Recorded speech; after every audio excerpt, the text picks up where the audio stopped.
Hola, welcome back. This is Ange. This is Adrian. Welcome to our motorcycle journey around Spain and Portugal. So we're here to see what more we can discover. So thanks for joining us and welcome back, and we'll see you on the road. See you on the road.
Good morning. Welcome. Our last ride day today. It certainly is. So here we are in Zaragoza, as you can see by the bib that Ange is wearing. She's planning on a very messy breakfast this morning. And Zaragoza, what a place. We'll come back to that. Yes. But yesterday, so we left Sagunta yesterday morning. I can't even speak anymore.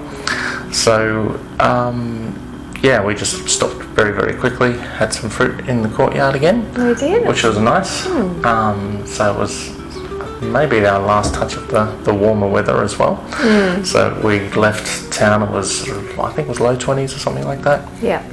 And then not far out of that, we climbed up some mountains, and we ended up being about 1 kilometre in altitude. Yes. And the temperature dropped way, way down. It was 13 degrees. That's right, yes. So it got very cold very, very quickly. So we sort of pulled off the A23 that we were riding along into a little service station. Not so little, actually, it's a bit of a truck stop with a couple of restaurants on it. Yeah. In Sarrion, where Ange had another experience of an interesting service station. Yes. So this one had like a restaurant, as you said, and a bakery and pokey machines. Of course. Yes, that seems to be the thing. And also a knife cabinet. We're selling lots of ornate different types of knives. You never know when you'll need one. Yeah. So, indeed. So that was another little interesting stop. And from there, after we'd rugged up, put on some our wet weather gear just to stop the wind coming through. Yeah. We headed on down to Albarracin, Yes. which is a recently restored town. Yes, that's right. Over the last 60 years, they've painstakingly restored some of the older buildings there and the houses as well. So to preserve their unique look and feel, Albarracin is known for its dusty pink stonework and wooden balconies. It's a very picturesque little village. Yeah, it is. So, and the ride in was really, really nice through this little canyon of these beautiful rock walls all around us. Yes. And that was a fantastic ride in. We managed to get a little bit of footage, which hopefully turned out. Yeah. The sun was obscuring some of the shots, but hopefully we've got some to be able to put into this. Yeah. And sort of give you an idea as to where we were talking about. But that was a great little stopover. It was, where yes. we had a lunch. We ended up sharing a lunch because the serves were just enormous. Yes, we were looking for a light lunch, but there only seemed to be the option of doing a set 3-course meal. But thankfully they let us do one between the two of us. Which was more than enough. Yes, So absolutely. that was all good. There is also a local legend in relation to Albarracin. There is. So the story goes that the eldest daughter of the first king of Spain had left home after having a fight with her sister-in-law, and she walked through the neighbouring towns and ended up in Albarracin and stayed with a local family there, but was never seen again. But in summer, when the full moon is out, she's been known to be seen walking down to the river to bathe. There we go. We didn't see her because it's only a half moon, so And it's also not summer. yeah, and we went there in the middle of the night, so we missed out on that one. But so we couldn't video that one for you. Sorry, but we still got to enjoy part of the town. We so that was we walked over one of the bridges many times trying to find different things, but that was all good. So We did find a bakery. we did. That's right. We picked up some travel snacks, which we had a little bit later on. So that's actually where we went to next. Lake Alicante is where we went to, and that was a couple of hours down the road, I think. Yeah. And they had a timber lookout that was built so you could overlook the lagoon. Yes. Which I think it's a man-made lagoon, and it used to be a hunting ground. And I believe in about 1970 they turned it into a bird sanctuary because of the number of native birds that were in the area. It's renowned for cranes. Yes, so migratory birds in the spring and the autumn. Yeah. So we went down there, and then that's where we had our Albarracin bakery snacks inside the bird watching hut, as we do. But we didn't see too many birds, except Little for one ones. big crane that was a statue-ish thing. Yeah. And that was as close as we got to seeing a crane or any other construction workers in the area, so that was all good. But the road out of there, we jumped onto the A211 and the N330. Spectacular roads. Yeah. They were so much fun. Yeah. So again, we managed to go over some of the mountains there, through some more, and then down the hill again. They were incredible roads. We were running quite low on fuel, so we had to put in a little detour, which turned out to be a little gem as well. Yeah. The GPS was taking us into this old town, and most of the old towns don't have service stations near them. Yeah. And this one took us through the castle walls, and we're riding through the city. Yes. And it was just really bizarre, but this town was just bustling. Yeah, it was, wasn't it? There were people everywhere, cafes around the place, and kids booting a soccer ball up the road, and it was just really had a really nice feel to it. Yeah, it did. So that was a little village of Daroca. Hopefully I've said that correctly. But then the GPS didn't lie. It did take us to a service station at the very end, where we ended up filling up, and the attendant was very, very helpful and very, very friendly, and ended up even giving us 2 Repsol branded Mentos. Yes, that's right. So we had some travelling mints for the road. So then we left those roads, and then we moved on to the freeway, where we had about another hour or so of riding to go into Zaragoza. This place is crazy. So it's a really pretty city. Stunning city. Yeah, just to ride in, you see all the big old buildings everywhere, and really, really busy. So I still don't have a sense of the size of the place, but it's massive. But we couldn't ride to the hotel because all the streets are blocked, because they've already started to celebrate the national holiday here in such an overboard manner. It's incredible. There were people everywhere, so we ended up parking on the main street with a whole bunch of other motorcycles and having to lug our panniers to the hotel, which thankfully was only about 100 metres up the street. Yeah. And there were stages set up, there was eateries set up everywhere, there was just madness. So there was bands playing and people wearing these things. Yeah, so everyone had these on, these black and red scarves that were used in various manners. Yeah. And people dressed up in different outfits, not sure what they represented. Some were wearing sort of white coats, some were in black coats, some were in blue coats, and some people were in... had tags on them and That's right. sewed on emblems and things. Yeah, and then another group just wearing shirts with rubber ducks on them, and then we actually found a store which just sold rubber ducks. Yeah, they're in demand in Zaragoza. Exactly. So we thought, well, we'll find a quieter street to have some dinner, which relatively we were successful. It was still mental there. Yes. But we ended up having a really, really nice meal. Even the waiter came over to us at the end and he was shaking his head. He's just like, this is crazy. Yeah. So, but there was lots of people everywhere, it was all happening, and there were people and children, and this is a Thursday? That was a Thursday night. Yeah. And the real party's supposed to kick off on Saturday, so... Which is the National Day of Spain. Exactly. So, and as we walked around, we saw more and more people everywhere, and one of the main stages that was set up not too far from us had... Well, as we were walking towards it, there was a countdown saying 2 minutes to go, and it was counting down on the big screen, and there was a stage set up behind that. So we walked to that. As they got down to the 10:09, all the crowd started to join in with the countdown. It's like, wow, what's going to go on? Exactly, and then there was not a lot that happened for maybe another minute or so. That's right. And then there was a voiceover and a blurb that was happening on the big screen that introduced a whole bunch of DJs, and they had this sound system that resonated the whole town, I'm sure. Yeah. It was so loud, like our ears were ringing walking past this thing. Yeah. And they just had DJs and these really weird dancers on stage dressed in monster costumes and butterflies.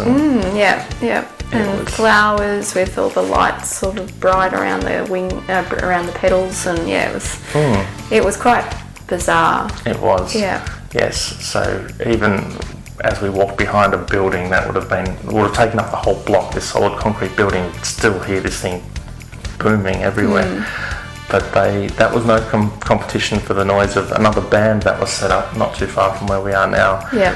And they just parked up there and the crowd went nuts, so we've got some footage of that for you. Oh, yeah. A four-person's car that was parked there. Oh, that was a different one. Oh, that was a different one. Yeah, so that was the small one. So, that was... People were just lounging all over some car that was unfortunately parked in the street outside of a tiny pub. But then we found the one in front of the cathedral. Ah, yes, in front of the cathedral. It was coming off, wasn't it? It was. Everyone was dancing and singing. We were trying to join in. If you could say hello, you were fine. Yeah, that's right. Random cries of Olay every now and again that didn't seem to coincide with much. But anyway, it was a lot of fun. Yeah. That was a crazy town this is. So as we walked back into the hotel, intending to have an earlier night, even the concierge at the front desk, he's like, "Oh, welcome to the party." Yeah. So, but yeah, he was the one that told us that this sort of started tonight and the main party's Saturday. Yeah.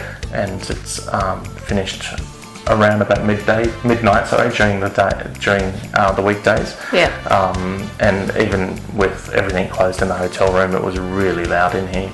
So, which was quite funny to listen to. So that was our experience. That was our experience. Zaragoza.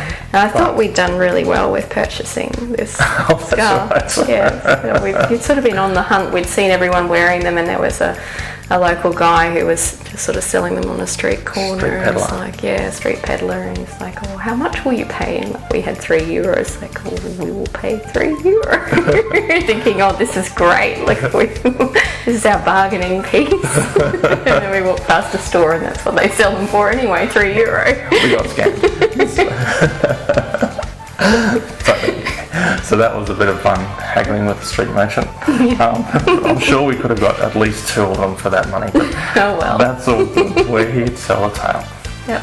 So, but Zaragoza has a bit of a history to it as well. It does. So back in 1766, there was a food riot caused by the high price of bread. Yes. Yes. And other necessity goods. That's right. Yeah. Indeed. And it was, sounds like it was quite a large-sized food riot because there was 300 wounded, 200 detainees and 8 deaths, followed by 17 public executions. Yeah, so they take the price of bread very seriously here. Yep. So, indeed. So, hopefully to offset that, there is a lagoon that runs for 110 kilometres. A canal, yep. Canal, sorry. Yep. That's the Imperial de Aragon.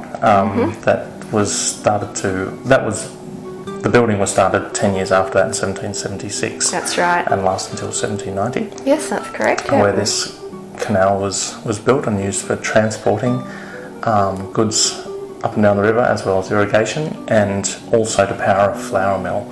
So hopefully that stopped any more bread riots from happening. Yeah. So that was one of the things we found about the area here. So we didn't actually see the canal ourselves, but that was at the time considered. It's a little bit out of town, but yes. Yeah. Sounds like it was quite an important hydraulic works at the time. A feat of engineering. Absolutely. So, and then in a town not too far from here, around about 40 years ago, they intended to do a running of the baby bulls to compete with other towns, but they forgot to submit their permit, and the council said they couldn't do it. So what they did instead is they got a bus, and they did the running of the bus down the street. So they had a big bus chasing all the pedestrians down the street, which has stayed on as a tradition. So that still goes on today. So that was in the town of Torralba. Indeed. So more weird and wonderful traditions of Spain. Yes. So as we're discovering as we move through, but it's again an amazing city.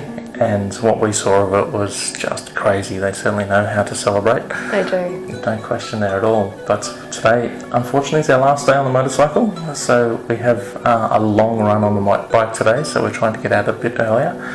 And we will jump on the road. We do have one place that we want to stop at, but we'll share that later. And hopefully we'll get some more footage of that and some more tales. So we'll see you on the road, and we'll see what today brings for us. Okay. See you soon. See you soon.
Welcome back. Our last day in Spain.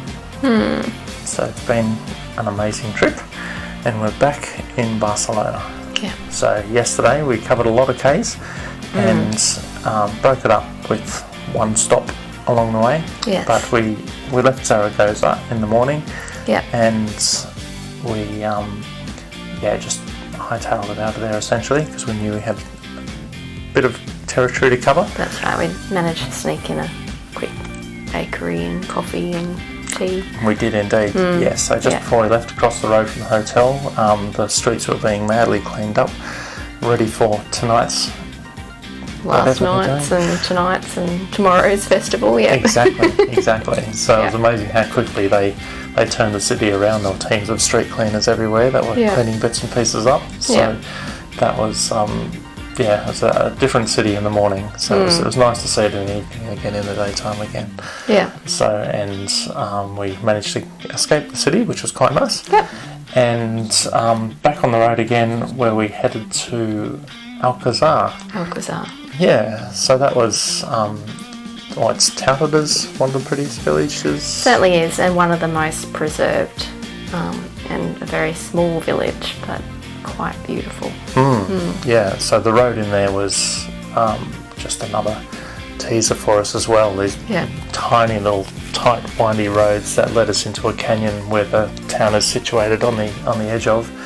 There is a big river that runs through the town itself, which is very popular for canyoners. Yes. And there were many school groups when we were there when we arrived. So it's quite busy. Yeah, indeed. So the water, the colour there is just this incredible aquamarine. It's just this stunning, like, almost translucent sort of colour. It was just brilliant. It certainly was. But when we arrived there, we tried to find a couple of things in the town. But that's right. We had a list of a couple of things. Yeah, indeed. So one of them, which we weren't aware of, was the vultures that are in the area. Yes. So these incredible, beautiful birds which are flying all around us and really, really close too. It was amazing to see them in flight so close to us. Yeah. That was pretty awesome to see. And we wandered the very narrow, small streets there. Yes. And saw evidence of some of the architecture there. And we found out that there was a bit of an oddity there where they have archways that join the streets, but above those archways there are residents that are built on there. Yes, so there is a legend that you can walk from one end to the other end of town without actually touching foot on the pavement. There we go. Yeah. And there is a name. They're called calazos, the archways where they continue to build their homes over the top of the street. So a very good use of space. So, and we're guessing that that was more of an Arabic influence in the area, because they seem to have settled the place first. That's right, and the name itself comes from an Arabic word, Al-Khazar, I think it is, or El-Khazar, and it means fortress. Yeah. Yeah, so that was just a really pretty village to walk around. So it would have been nice to have had a bit more time there, but that was all good to actually have seen it. Yes, that's right. Indeed. So we did manage to find one of the things that we were looking for on our list. Yes. We had read about a particular church, the Santa Maria Church, I think it was, and a walnut tree. That was one of the best vantage points for seeing the town. So we did manage to find that. Yes, so the description that we had was very loose.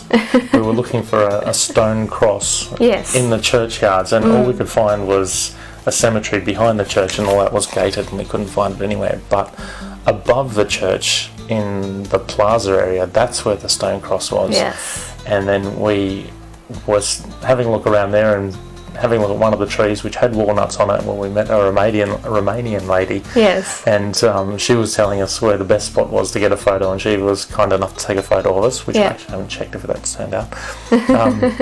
And then she told us that the next place we must visit on the motorcycle is Romania, because she rode herself. She had a little 250. And she said if you like riding, the roads around there are brilliant. Yeah. And she was from Transylvania herself and seemed very, very well travelled, and very, very kind and with her time, and very nice as well. So that was good. Yeah, that was good. Yeah, so we ticked off the walnut tree. And we didn't tick off the wind smile. No, there's apparently 6 modern sculptures around town. And the wind smile was one of them that we were hoping to see, but we couldn't find it anywhere based on the description that we had. It was a very loose description again. So we didn't find that, but we still had a good time there and found a little patisserie there that was run by a lady where we bought, it was like a flat empanada, which was really, really good. It was. We packed that for a takeaway snack along the way. We did, yeah. And again, she was absolutely lovely, even though she was running the place by herself and was swamped with people. And she still took the time to explain everything to us and give us the black treats. Yes, absolutely. Which was fantastic. So that was really nice. And so we had a nice little time there in Alcazar. We did. Yeah. So then we the road again. We did. And went through the neighbouring area of Barbastro, yeah. Yeah, indeed. So the road through there was, again, stunning. Yeah. Beautiful road down this, the side of a mountain, which was just brilliant. Yes. And then, so Barbastro has a little bit of history. It does have a little bit of history. So back in 1064, the King of Aragon at the time, Sancho Ramirez, and his Frankish Christian forces, they invaded the city, which at the time was part of the Emirate of Zaragoza. Yep. And the attack was known as the Siege of Barbastro. And contemporary sources state that 50,000 people were killed or captured in the attack. That's pretty which loose. is a bit loose, or an exaggeration, since the whole population of the town probably did not exceed 8,000. Yeah, so there might have been a bit of icing on that story, but anyway. So it was good to read about the history of some of the places that we had been through, and it was interesting to see just little castles that were sort of dotted in what seemed to be random locations. That's right. As we were riding through there. Lots of vineyards. Yes. That's also another area of Spain known for its wines. Yeah, we did see lots of rosé grapes being grown everywhere. Yeah. Again, another stunning area to ride through. Very, very lucky to have done that. Yeah. And just the conditions yesterday were just perfect. Sort of mid-20s, no buffeting winds. The roads were great. Even though we were on the freeways, again, the scenery was just fantastic. Yeah, it was. So we did have to cover some ground to get back to Barcelona because we had deadline that we needed to return the bike by. Yes. And because we were still on Spanish time, 5 o'clock seems very, very early. Yes. So, but we managed to get here, and we had a quick fuel stop where we stopped and had our empanadas. Yes. Where I stopped and walked into the fuel station, paid for the fuel, and said hello to the guy and said, "Hi, how are you?" And then he went into this whole diatribe of conversation. I understood probably 5% of it, so but it was all in good fun. Yeah. So that was another nice interaction that we had with the locals. Yeah. And then made it into Barcelona. We had about 45 minutes before we had to return the bike, and then about a kilometre out or less than that, remembered we forgot to fill up. Yes. So refuel. We had to refuel. So we did a few laps of the block trying to find a fuel station. And thankfully the GPS was on our side, and we found this place, which was just really random. Like it was leading us to this one street that tiny narrow street. And how could a fuel station be in this street? It just did not work. But then there it was. So that was fantastic. Yeah. And then we rode it again for probably another 15 minutes just to go another half a kilometre to drop the bike off. And dropped the bike off, no dramas at all. And it was sort of sad to unpack the panniers for the last time, leave the bike there, and then say farewell to that part of the journey. So it was something that was a nice finish to the ride though. It was awesome to have that time on the bike, where we did just under 5,400 kilometres. Wow. So in Australian terms, it's not a lot of kilometres, but for Europe, that's not too bad. Yeah. Apparently, we were the second highest kilometres for a rental, with the other one being held by another Australian, a 79-year-old. Yeah. Yes, he managed to cover, I think he said, 7,000 kilometres in 13 days. Yeah. So he must have just stayed on the freeways and not stopped or anything. So, but anyway, each to their own. Definitely glad we saw what we did see, and we had a good taste of what Spain and Portugal was all about. Yes, absolutely. Which was nice. And then we caught an Uber back to the accommodation where we are at the moment, here in Barcelona, in the middle of the city. Yep. And then did a little bit more walking discovery. Yes, so we did. Jumped outside. Yep. We're doing some more walking today, so last night we just wanted to sort of get a little bit of a sense of our bearings of where we were, and we walked past one of Gaudi's creations. I think it's called the Casa Vicens Gaudi. So it's a house that he had designed. It's quite amazing stunning architecture. Yeah, absolutely. Good use of colours and different patterns and things. Shapes, yeah. That was very cool. Yeah, it certainly was. Yes, it was a bit closer than we anticipated looking at the map, so that gave us more time to have a look around town, which was a bit of fun. Yeah. And then we stopped at another tapas bar where we had these amazing tapas last night. They were so good. Nice. Yeah, indeed. So there seems to be plenty of good food options around here, which was brilliant. And then just to finish our Spanish meals, we went for pasta after that. Yes, we but did. again, it was so good. It was, It was just a simple dish. Proper al dente. Yeah, it was really nice. Yeah.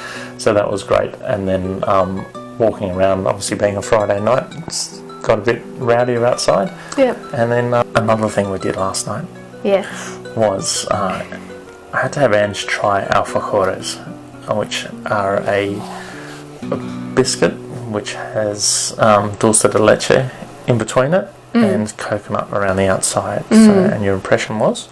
It's delicious. It's so nice. It's like kind of like a melting moment, but lots yummier.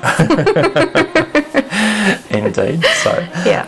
so after we brought our snacks, and I had this stupidly rich chocolate log thing, which we both enjoyed during the movie.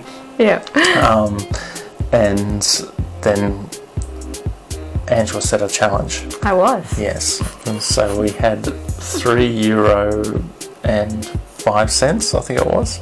Yeah, I think it was €2 and that's right. 75 cents. That's right. €2.75. Yeah. So Ange had to try and spend that exactly. So we had that in coins. Yeah. And she did exceptionally well by going to a supermarket which had some more chocolate in it, without any prices on it. No. And we realised that it was sold by weight. Yeah. So Ange selected 4 of them and managed to use $2.69. $2.69. Yeah, so I had 6 cents change.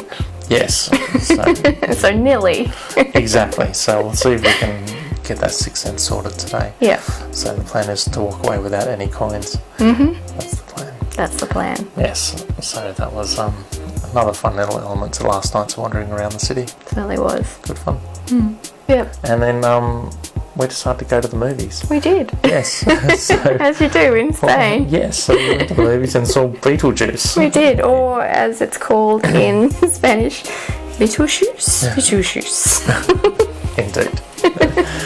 So we saw that, which was quite interesting. There was only one section that was overdubbed when there was supposed to be a voiceover in the film. Yeah. That was overdubbed in Spanish, so we saw the subtitles in English and in Spanish then. Yes. But the rest of the subtitles were in Spanish and the rest was spoken in English. And that was actually a bit of a wild flashback, that was. Yes. So, and then, after that we made it back to our rooms here. We did.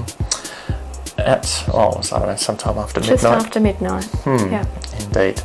So after another long night's sleep last night, we're well rested now, ready to do some walking, discovering. Yes. And we'll see what happens. It's sort of starting to cloud over a bit, so we're not sure how far we'll get. And we'll report back to see what we find. Yeah. See?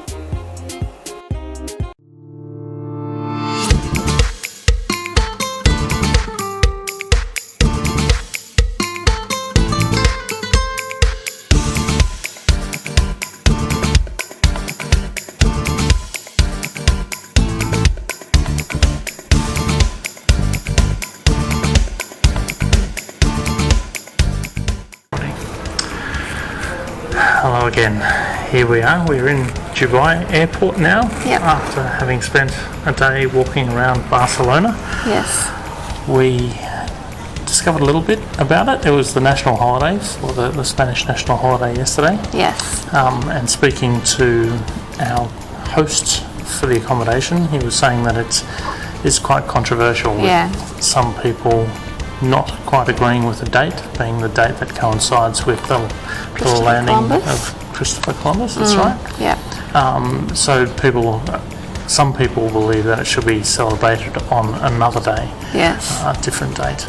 To do with the democracy. That's right. So end of the dictatorship. Yep. So 1978, I think, was when John said it was. Okay. Yeah. There we go. So anyway, we spent the day, yesterday now, walking around the city where there was marches and parades and all sorts of going on. People in weird and wild costumes. Oh yes, they were amazing. Yeah, some really good marching bands playing as well. Some interesting ones as well. Yes. So we did get to see many different ways that people did celebrate the day, which was nice. And some of them including, there was one of the parks that we went to, Park de Ciudad? Or Ciudad? Yeah, that's the one. Nothing like what I said.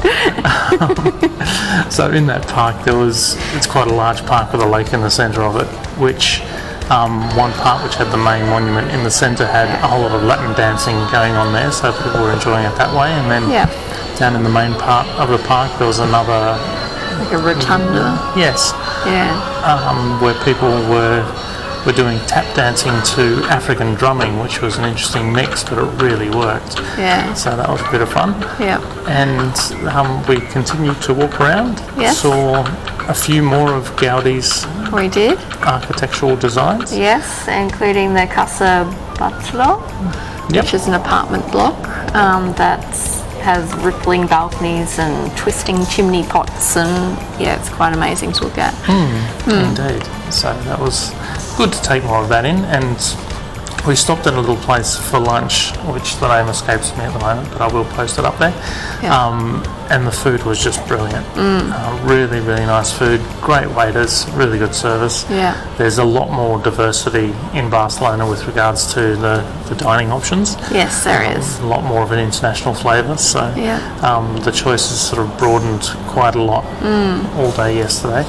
And the day started out raining, so we sort of timed our walking and visiting with our food stop, so that worked out quite well. And then the afternoon turned out to be a stunning afternoon. It did. So that was beautiful to walk around in the afternoon then. And we also managed to catch in our wanderings a local soccer game. We did. Yes, so it was a youth team that was playing in one of the fields that was there, all done, built in on a concrete slab, but with AstroTurf on it. And it was a really good game to watch, actually. It was. So we didn't watch the whole thing, but we stayed for a little while. Very skillful players. Yeah, definitely. And some good sportsmanship being shown as well between the teams. Definitely.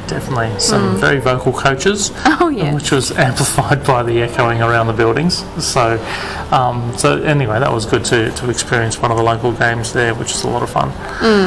And of course we had to have more empanada. We did. So we had 3 different types there, 3 different vegetable types that were really good. Yes. And the eggplant, spinach and pumpkin. Yes, so many ideas to play with there. So that was nice to sample some more before we had to head out. But also there was the mandatory alfajor, which Ange had to have as well, which was good. It was very nice. Yeah, so we've been walking around all day and done our first 6-hour flight or something, I can't remember. Which is probably why we're looking a little bit dreary. Worse for wear. So we've tried to find as quiet a corner as possible here at Dubai Airport to do this recording. Hopefully it works. Yes. Now we've got one more piece of architecture that we need to mention before we finish up. Which is? Which is the Sagrada Familia. Yes, that's right. The very well-known church, the largest unfinished Catholic church in the world, under construction for 142 years, and it's another Gaudi architectural feat. Yes, it is amazing, but also it just seems over the top. Yeah, definitely. So they started building this in 1882, as Anne mentioned. They claim that it's going to be finished in 2026. And it's just so busy on the outside. It's very over the top. Not sure that I like it that much, to be honest. Yeah. It just seems like there's too much happening at once. There's the busyness of it sort of takes away from the beauty or the design of it. I think that's just my personal taste. Yeah, but it certainly stands out. It does. You can't miss it. No. And it's hard to get a good vantage point because every angle the thing looks different. It certainly does, yeah. Yeah, so we walked a lap of it around the outside. We didn't go through the centre of it because there was just massive queues and big crowds, and we were sort of time restricted as well, but it didn't really have an appeal for me to want to go through. Me either. But having a look at the outside, it was interesting, but... And there's lots of stories in the carvings, like you can see different things being depicted. There were knights in one section, and then there's more religious things in other sections. Different statues at the tops of the steep spires. So, but it just still seems crazy that there's still cranes and scaffolding and all sorts of bits and pieces around it. And even the older parts look like they're being restored before the whole thing's being finished. That's right. So it's quite a mix. It was only consecrated by the Pope in 2010. There we go. So that was our walking day yesterday and our first leg home. But we do have some more facts that we've discovered about Spain and Portugal, which we'll share that in the next one anyway. Yes. So we'll sign off for the moment, get ready for our next flight, and post some more photos and see how we go. Yep. Indeed. See you soon. See you.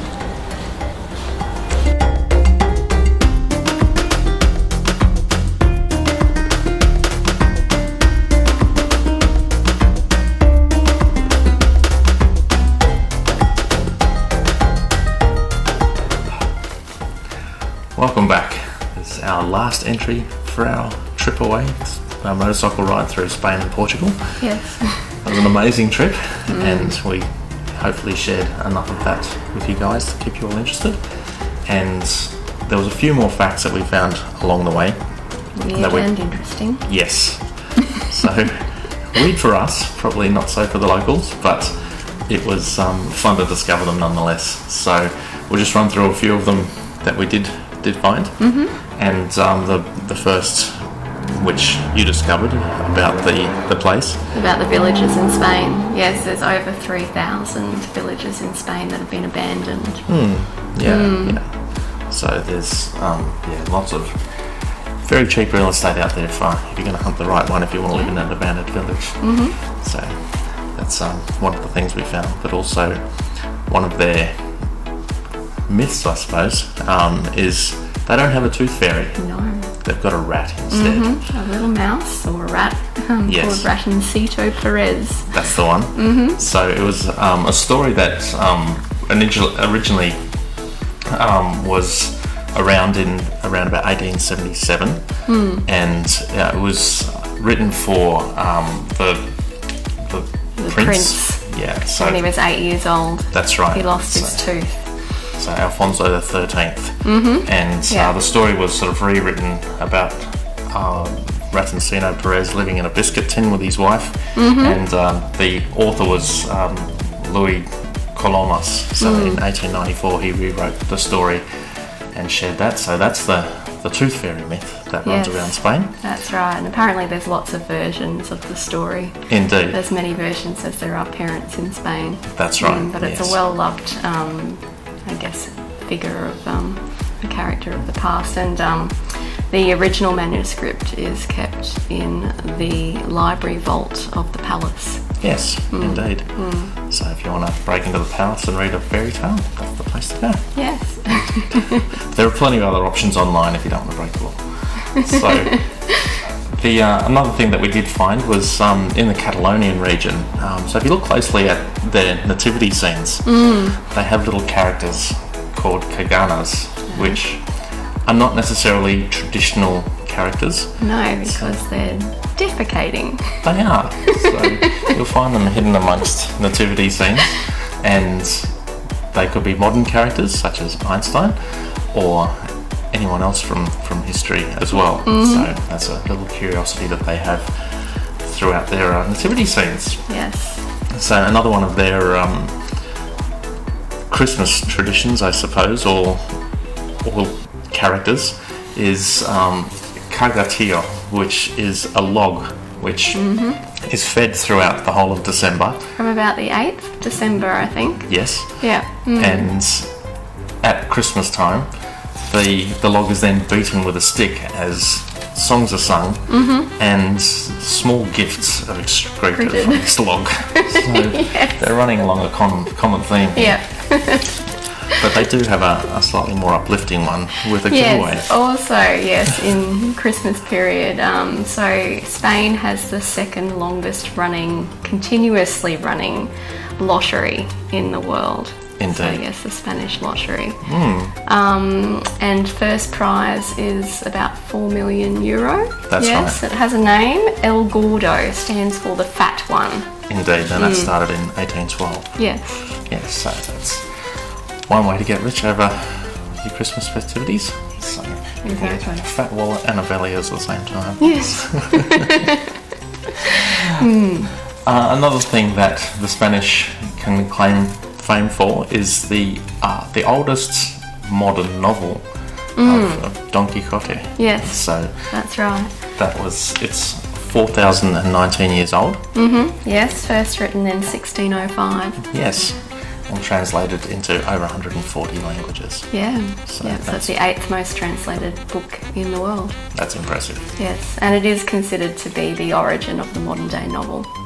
There we go. So they also have, moving back to sort of the food-ish theme, the world's largest food fight. So in the town, the festival's called La Tomatina.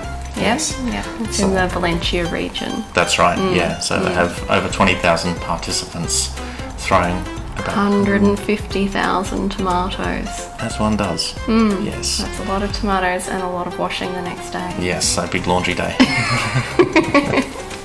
So Spain, in Madrid, also has the world's longest running restaurant. So opened in 1725. Yes. Yep. And also referenced in Ernest Hemingway's. I'll get this right one day. For whom the bell tolls. That's correct, yeah. He mentioned his roasted pig in the novel. Nice. Yes, if you're into roasted pig. Yeah. So, moving on to... So, we must, before we move on to Portugal. Oh, no. Oh, no. Explain. Okay, good. Your favourite law. Yes, my favourite law. Lack of law, that's right. So in Spain they do not have a law that prohibits public nudity. Yes, indeed. Yes, whilst we did not exploit it. No. Our backpack wasn't big enough to throw all of our riding gear in. No. So. Such a shame. But we did see some signs for where the nudist beach was, but that was in Portugal. That's right. Yes, so there were signs all the way down this walkway that we followed to La Playa Nudista. So that was something, again, we didn't explore. We went out of the beach, but we spoke about that in that video. But we didn't take advantage of the lack of laws for public exposure. No. But on a much cleaner note, their energy. So Spain is the first country to have wind power as their primary source of energy. They were able to run the country for a whole year just on wind power. Yeah. And we definitely saw the proliferance of wind farms throughout the countryside, and also solar. Yes. Yes. So that was good to see. So they're not all about being dirty. No, they were wonderful. But we did find a few facts about Portugal as well. Yes, we did. So, oddly enough, in all of the hotels there were no kettles. No, and yet they have the largest tea plantation in Europe. Indeed. So, not sure where it all goes or who drinks them. Obviously not the tourists. No. But there we go. So there's one more tea fact for you. So, and they're also the largest producer of cork in the world. Yes, so over 50% of the global production of cork happens in Portugal. Yes, yes, and a major contributor to their GDP as well. So in Coimbra, in Portugal, they also have the world's oldest university. They do. Yes, Yeah. so that was opened in started in 1290. Yeah. So that's a little while. And then in Lisbon, they have the world's oldest running bookstore. Yes. So again, opened in 1732. Yes, although it was mostly rebuilt after the earthquakes that happened later that year in 1755. And another one of the old things for Portugal is it's the oldest country in Europe, Yeah. but also it has borders that have been unchanged since about 1297, mainly due to geography. They've got this incredible mountain range that runs alongside it that we showed you earlier. And so the borders there have been relatively stable, even though it's been invaded multiple times from multiple parts of the world, but the borders are pretty solid there. Yeah, they are. Now, the Portuguese do have some interesting traditions as well. They do.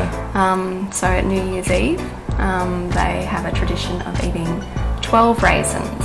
So as the clock chimes 12 o'clock, one raisin for each chime, one raisin for each month of the year. And each is supposed to signify a wish. That's right. Yeah. The other thing that they do is have coins in their pockets at the strike of midnight, because they believe that you enter the new year as you've left it. Yes. So having coins means good fortune. And some take it to a more extreme level. They might stand on a chair on their right foot but not their left foot, holding the coins in their hands or in their pockets or in their shoes. Yes, one way to enter the new year. Yeah. If you can still stand up on a chair by that time of night, you're doing well. You are doing well indeed. Indeed. But the Portuguese extended beyond their borders as well, through to Japan. So thanks to the travels of Magellan. Yes. So he went over there, and there was a slight crossover in some of the language. So for Saturday and bread. That's right, yes. So Saturday in particular, it's sabato in Japanese and sabado in Portuguese. Indeed. And they also had influence on Japanese food. Yeah. So what one might traditionally think as Japanese tempura actually originated in Portugal. Yes. So they are the originators of it, and the Japanese have grabbed hold of that and seem to do it. But we experienced and tasted and enjoyed some amazing tempura food whilst we were in Portugal. Certainly did. So yeah, really light, full of flavour. It's just fantastic. So that was great. So it was interesting to find out that that's the origin of it as well. Yeah. Mind you, the Portuguese do have some unusual dishes. They do indeed. So one being called mel de vaca com grão, which sounds okay to start with. So sausages and chickpeas, but then they just add a touch of cow's hooves, as one does. As you do, that's right. Indeed.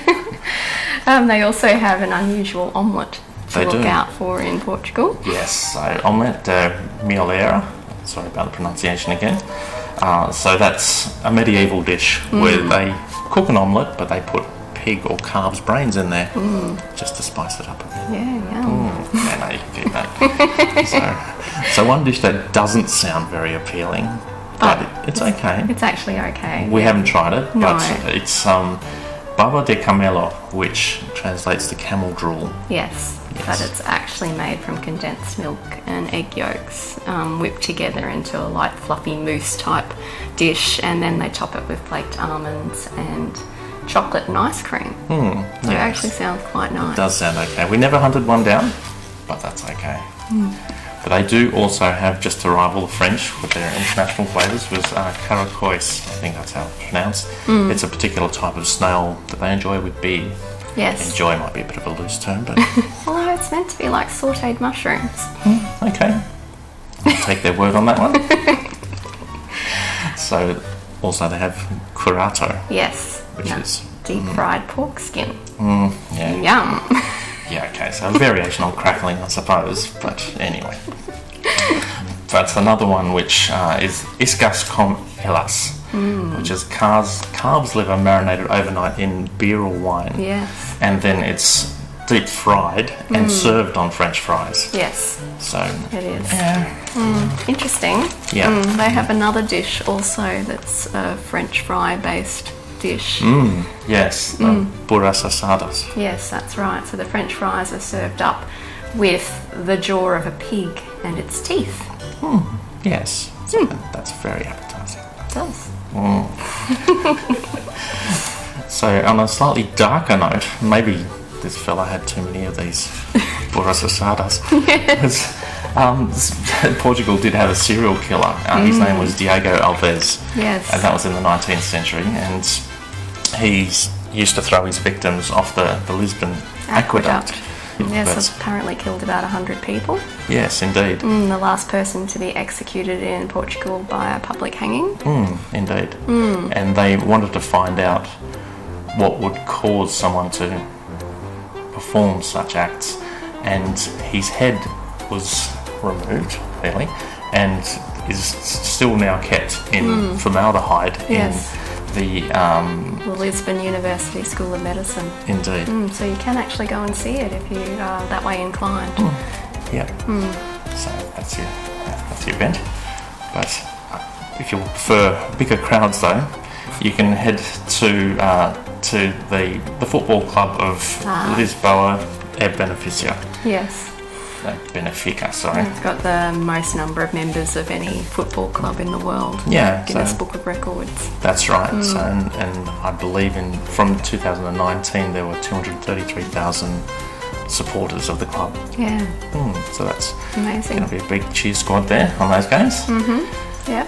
So one thing that both Spain and Portugal share, just to tie the two countries in together, is they have the world's shortest international bridge. It's only about 3.5 metres long, and it joins Spain and Portugal, and it's in the Lisbon city of Esperança. Yeah. So that's one more thing that they have in common. And another cleaner thing that they do share is their use of renewable energy. energies. Yes. So over 70% of their domestic supply comes from renewables, which again we saw on our travels as well. Absolutely. So the wind and solar farms everywhere, which is brilliant. They also have some unique technologies that they're using in Portugal with the use of waves as well. Indeed. So it's reliable. But so all in all, they were two amazing countries, and which had amazing people, like brilliant, kind, friendly, welcoming people, and food that was just stunning. So didn't put on too much weight, I don't think. No, all that walking. Indeed. So we did cover some distance, but yeah, both countries were incredibly welcoming. Well worth a visit. They were just so much fun to enjoy on foot and on a motorcycle. Absolutely. They definitely have the roads for motorbikes. Indeed. So that was so much fun. And that was, the whole journey was just amazing. So pleased that we've done that and shared it. Yes. So thank you for coming along for the ride. Yes, thank you. We've enjoyed sharing it with you. We have indeed. It's been a lot of fun putting all of this together, and we will see where the next one takes us. Yes. Indeed. So thanks again. Thank you. Let us know if you like the video. Ciao. Bye. Ciao.